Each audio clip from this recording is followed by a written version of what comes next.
ಚೆನ್ನಾಗಿದೆ. 28 ವರ್ಷ ಆಗಿದೆ. ಎಷ್ಟು ಜನ ಮಕ್ಕಳು ನಿಮಗೆ? ಒಬ್ಬನೇ ಅವನೇ. ಮನೆಯಲ್ಲಿ ಯಾರ್ಯಾರಿದ್ರಿ? ಅವರೇ ಮೂವರು. ಸ್ವಲ್ಪ ಜೋರಾಗಿ ಮಾತಾಡಿದ್ರಿ. ಮಗ ಸೊಸೆ ನಾನು. ಹೆಂಗ್ ಸಂಸಾರದಲ್ಲಿ ಚೆನ್ನಾಗಿತ್ತ? ಚೆನ್ನಾಗಿದ್ರಪ್ಪ, ಏನು ನ್ಯಾಯಪ್ಪ, ಏನು ಇದ್ದಿಲ್ಲಪ್ಪ. ಊಟ ಮಾಡಿ ಫಸ್ಟ್ ಕ್ಲಾಸಾಗೆ ನಾನು ಚೆನ್ನಾಗಿದ್ದೆ. ನಾನು ಮಕ್ಕಂದೆ, ಅವ್ರು ಕುಂತಿದ್ರು, ಮಕ್ಕಂದೆ ಅಷ್ಟೇ ಕಷ್ಟ. ಇಲ್ಲ ಸ, ಏನೇನು ಇಲ್ಲ ಸ, ಗಲಾಟೆ ಪಲಾಟೆ ಏನೂ ಇಲ್ಲ. ನಾನು ಮಕ್ಕಂದೆ ಸ. ಇಂಜೆಕ್ಷನ್ ಮಷಿನ್ ಗುಳಿಗೆ ನುಂಗಿದ್ದ, ನನಗೆ ಜಾಸ್ತಿನೇ ಇಲ್ಲ. ಅಷ್ಟೇ ಸ. ಇಲ್ಲ ಸ, ಈಗೇನು ಚೆನ್ನಾಗಿದ್ರು, ಕಾಯಿಲೆ ಹಾಕಿಲ್ಲ, ಅವನು ಏನು ಜಗಳ ಆಡಂಗಿದ್ದಿಲ್ಲ, ಚೆನ್ನಾಗಿದ್ರು. ಮಕ್ಕಳಿಲ್ಲ ಸ, ಸಂಭವಿದ್ದಾನು ಒಬ್ಬ ಮೊಮ್ಮಗ ಸಾತದ, ಈಗ 5 ವರ್ಷ ಆಯ್ತು. ಯಾರು ಏನು ಇಲ್ಲ ಕಷ್ಟ, ಚೆನ್ನಾಗೇ ಇದ್ದೀವಿ ಸ. ನನಗೆ 4:15 ಏನು ದಬ್ಬ ಅಂತ ಎದ್ದು ಬಂದೆ ಕನ್ಸ, ಅಷ್ಟೇ. ಏನು ಗೊತ್ತಿಲ್ಲ, ಅಷ್ಟು ಬಿಟ್ಟು ಏನು ಗೊತ್ತಿಲ್ಲ. ಆವಾಗ ಅಲ್ಲೇ ಸರ ಬಿದ್ದದ್ಲು, ಜೀವ ಹೋಗಿತ್ತಲೆ ಅಷ್ಟೇ. ಏನು ಹೇಳಲಿಲ್ಲ ಸರ್, ಅವನೇನು ಹೇಳಲಿಲ್ಲ. ನಾನೇನು ಹಂಗೆ ಜಾಸ್ತಿ ತಪ್ಪಿ ಹಂಗೆ ಬಿದ್ದುಬಿಟ್ಟೆ, ನನಗೇನು ಗೊತ್ತಿಲ್ಲ ನೋಡಿ ಸರ್. ಇಷ್ಟೇ. ಅವ್ರೆ ಅದೇನು ಮಾತಾಡಿ ಸರ್, ನಾನೇನು ಗೊತ್ತಿಲ್ಲ. ನಾನು ಅಲ್ಲಿ ಒತ್ತಾಟಿ ಕುಂಡಿಸಿದ್ರು ಪೊಲೀಸ್ನವರು, ಈಗ ಕರ್ಕೊಂಬಂದು ಇಲ್ಲಿ ಕುಂಡಿಸಿದ್ರು. ಏನೇನು ಇಲ್ಲಪ್ಪ, ನನಗೆ ಗೊತ್ತಿಲ್ಲ, ಏನಾಗ ಗೊತ್ತೇ ಇಲ್ಲ ಸರ್, ನನಗೇನು ಗೊತ್ತಿಲ್ಲ ನೋಡಿ ಸರ್. ಇಷ್ಟು ಬಿಟ್ಟು ಕರ್ಕೊಂಡು ಹೋಗಿದ್ದಾರೆ ಸರ್, ಅಷ್ಟು ಬಿಟ್ಟು ನನಗೇನು ಗೊತ್ತಿಲ್ಲ ಸರ್. ಇಷ್ಟೇ. ಚೆನ್ನಮ್ಮ ಸರ್.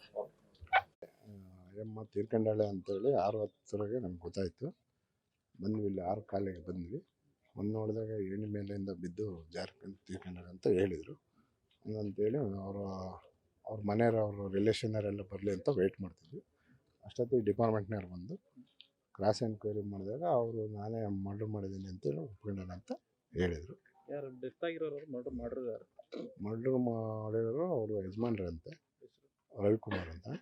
ಅವರ ಡೆತ್ ಆಗಿರೋ ಮಮತಾ ಅಂತ ಅವ್ರ ಮಿಸಸ್. ನಿಮಗೆ ಯಾವಾಗ ಗೊತ್ತಾಯ್ತು? 6:15 ಬೆಳಿಗ್ಗೆ. ನೀವು ನೋಡಿದಾಗ ಗೊತ್ತಾಗ್ಲಿಲ್ಲ ಏನಾಗಿದೆ? ಇಲ್ಲ, ನಮಗೇನು ಗೊತ್ತಾಗಲಿಲ್ಲ. ಏಣಿ ಮೇಲಿಂದ ಬಿದ್ದಿದ್ರು ಅಂತ ಹೇಳಿದ್ರು. ಹೌದು ಅಂತೇಳಿ ನಾವು ಎಲ್ಲ ಭಾಳ ಜನ ಇದ್ವಿ, ಊರವರೆಲ್ಲ ಸೇರ್ಕೊಂಡಿದ್ವಿ. ಆಮೇಲೆ ಡಿಪಾರ್ಟ್ಮೆಂಟ್ನವ್ರು ಬಂದಮೇಲೆ ನಮಗೆ ಶಾಕ್ ಆಯಿತು, ಈ ಥರ ಆಗುತ್ತೆ ಅಂತ ನಮಗೆ ಐಡಿಯಾ ಇರಲಿಲ್ಲ. ಆಮೇಲೆ ಬಂದು ಅವ್ರನ್ನ ಕ್ರಾಸ್ ಕ್ವಶನ್ ಮಾಡಿದಾಗ ಆರೋಪಿ ಒಪ್ಕೊಂಡಿದ್ದೆ, ಅವ್ನು ಕರ್ಕೊಂಡು ಹೋದ್ರು. ಏನರಲ್ಲಿ ರಾಡ್ ಅಂತಂದ್ರು, ಕಬ್ಬಿಣದ ರಾಡ್. ಯಾವ ಕಾರಣಕ್ಕೆ ಗೊತ್ತಿಲ್ಲ ಸರ್, ಅದು ಆ ಮ್ಯಾಟ್ರ್ ಗೊತ್ತಿಲ್ಲ, ಯಾವ ಕಾರಣಕ್ಕೆ ಕೊಲೆ ಆಗಿದೆ ಅಂತ. ಇಲ್ಲ ಸರ್, ಇತ್ತೀಚೆಗೆಲ್ಲ ಅವ್ರು ಚೆನ್ನಾಗಿದ್ರು, ಏನು ತೊಂದರೆ ಇಲ್ಲ. ಯಾವ ಕಾರಣಕ್ಕೆ ಮಾಡಾಗಿದೆ ಅಂತ ಗೊತ್ತಿಲ್ಲ. ಇನ್ನು ಮಣ್ಣು ಮಾಡೋಕ್ಕೇನು ರೆಡಿ ಮಾಡಿರಲಿಲ್ಲ.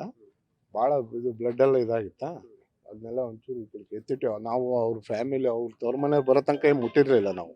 ಅವ್ರು ಬಂದಾದ್ಮೇಲೆ ಆಯ್ತಣ್ಣ ಅಂತ ಅವರೆಲ್ಲ ಹೇಳಿದ್ಮೇಲೆ ಅವರ ಅಣ್ಣ ತಮ್ಮಗಳು ನಾವು ಊರವರೆಲ್ಲ ಗ್ರಾಮಸ್ಥರು ಸೇರ್ಕೊಂಡು ಇದು ಮಾಡಿದ್ವಿ. ಆರಂಭದಲ್ಲಿ ನಿಮಗೆ ಏನಂತ ಕತೆ ಕಟ್ಟಿದ್ದಾರೆ?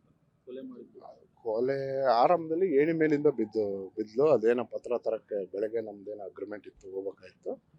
ಪತ್ರ ತರಕ್ಕೆ ಹೋಗಿದ್ದೆ, ಕಾಲು ಜಾರಿ ಏಣಿ ಮೇಲಿಂದ ಬಿದ್ದು ಈ ಥರ ಆಯ್ತು ಅಂತ ಹೇಳಿದ್ದು.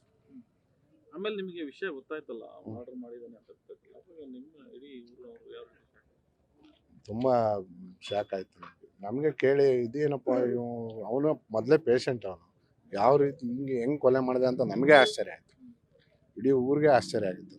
ಮನೆಯಲ್ಲಿ ಯಾರು ಇರಲಿಲ್ಲ? ಅವ್ರ ಅಮ್ಮ ಇತ್ತು, ಪಾಪ ಅಯ್ಯಮ್ಮ ವಯಸ್ಸಾಗಿದೆ, ಹುಷಾರಿಲ್ಲ, ಅವ್ರ ಅಮ್ಮ ಇತ್ತು. ಹಾಂ, ಕಾನೂನು ರೀತಿಯಲ್ಲಿ ಏನು ಮಾಡಬೇಕು ಅವರೆಲ್ಲ ಮಾಡ್ಕೊಂಡು ಕರ್ಕೊಂಡು ಹೋಗಿದೆ. ಸಿಬ್ಬಂದಿ ಪೊಲೀಸ್ ಇಲಾಖೆ